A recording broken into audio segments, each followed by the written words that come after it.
safer, but concerns linger, report says. 13 years after the massive Deepwater Horizon spill felled the Gulf of Mexico, regulators and industry have reduced some risks in deep water exploration in the Gulf, but some troublesome safety issues persist, a new study by the National Academy of Sciences said. The creation of a specific federal agency for offshore oil drilling safety, an industry-wide safety center, and new technology have all helped reduce risks, Tuesday's report said. But federal inspectors remain relatively powerless over contractors on rigs, which are 80% of the workers. The report also worried about the lack of an industry-wide safety culture that integrates accident prevention into everyday work. There are a lot of things that are happening that are really good, but the industry is not at a place where it should be, said panel chairman Richard Sears. He was a longtime Shell executive who was the chief technical advisor to the federal panel that initially investigated the 2010 explosion on the BP rig that killed 11 people and caused America's biggest oil spill, more than 130 million gallons. A culture that gave lip service to safety but didn't really integrate it into the way it does business was part of the problem with the accident, Sears and others said. Some companies are treating safety the proper way, including giving flash bonuses to workers who stopped drilling because of potential dangers, but others that don't seem to get it, he said. They have not figured out how to naturally embrace safety in particular, in who they are and what they do, but instead treat it like a box to check off, Sears said.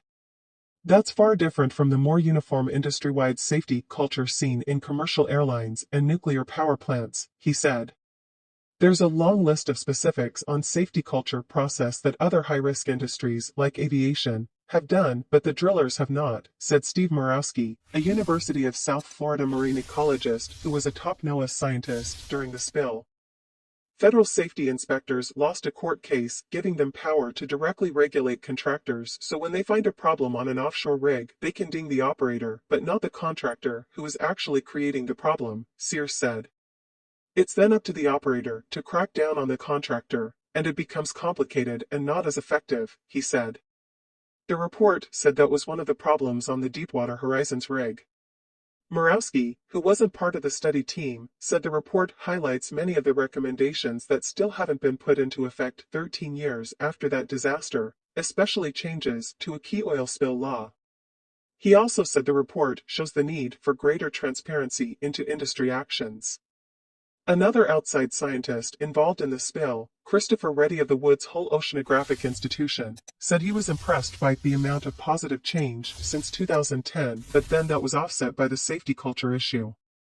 The oil and natural gas industry and the federal government have together taken great strides to enhance the safety of offshore drilling operations, American Petroleum Institute Vice President Holly Hopkins said.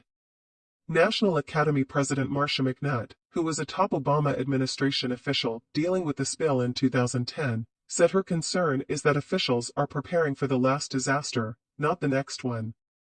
Still, McNutt said, the public should find the report at least partially reassuring that this isn't high school or elementary school shootings in terms of sticking your head in the sand and ignoring the problem.